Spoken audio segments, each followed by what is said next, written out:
윤창호법 위헌. 달라진 처벌 규정은? 안녕하세요. 법무법인 로블입니다. 최근 음주운전 재범으로 강등 처분을 받은 땡땡시의 공무원 A씨가 윤창호법 위헌 결정을 근거로 하여 소청구를 했지만 결국 패소했습니다. A씨는 2020년 5월 땡땡땡에서 술에 취한 채로 700m 정도 차량을 운전한 혐의로 재판에 넘겨졌던 바 있습니다. 당시 A씨는 이전에도 동종 전과가 있었기에 재판부는 1,500만 원에 가중된 벌금형을 내렸습니다.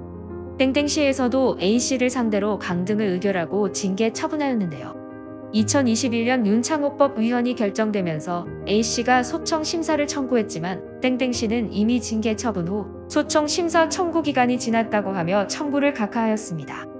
이에 불만을 품은 A씨가 재판부에 위법하다며 행정소 청구를 했지만 재판부에서도 마찬가지로 A씨의 주장을 받아들이지 않고 땡땡시 결정이 위법하지 않음을 인정했습니다.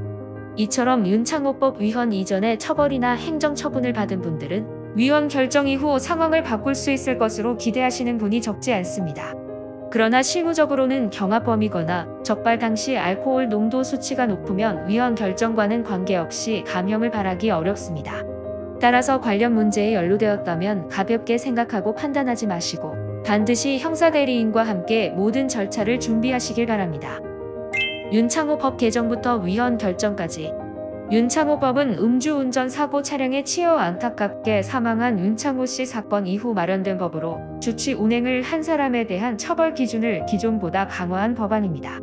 특가법과 도로교통법의 개정안을 아우른 법안으로 특가법은 2018년 12월 18일, 도로교통법은 2019년 6월 25일부터 시행되었습니다.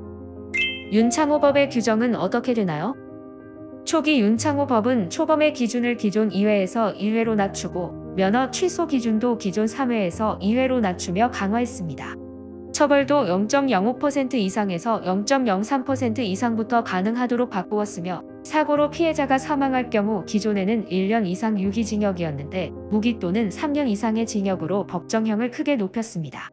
하지만 그로부터 2년 뒤인 2021년 11월 재판부는 음주운전 금지 규정 위반 행위 및 재범 음주운전 위반 행위 사이 시간적 제한이 없다는 점과 비교적 죄질이 가벼운 주치 운행에 대해서까지 일률적인 가중 처벌을 내리는 점을 들어 과도한 형벌의 기능이라는 이유로 윤창호법에 대하여 위헌 결정을 내렸습니다. 위헌 결정 이후 도로교통법 재개정안. 위와 같은 이유로 음주운전은 더 이상 윤창호법으로는 처벌을 적용하지 않으며 도로교통법에 따른 위반으로 처벌이 내려지게 되었습니다.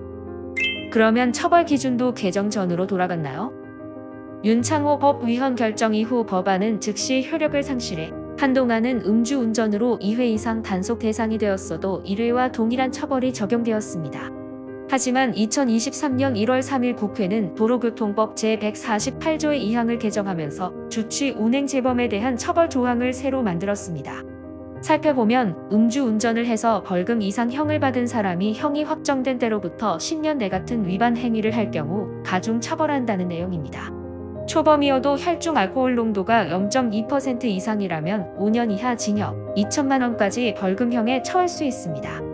주치 운행으로 별다른 인명피해나 재물 손괴가 발생하지 않았다면 처벌 강도는 이보다 약할 수 있지만 만약 인명피해까지 발생했다면 경합범으로서 처벌은 더 가중됩니다. 피치 못하게 음주운전을 했다면 초기부터 대응을 시작해야 합니다. 만약 잘못된 판단으로 음주운전을 했거나 그로 인해 사고가 발생했다면 조사부터 시작해 재판까지 함께할 대리인을 찾는 것이 우선입니다. 윤창호법 위헌과 별개로 무거운 처벌의 대상이 되는 만큼 초기부터 적합한 양형 요소를 살펴본 후 법무법인 로블과 적극 대응을 펼치시길 바랍니다.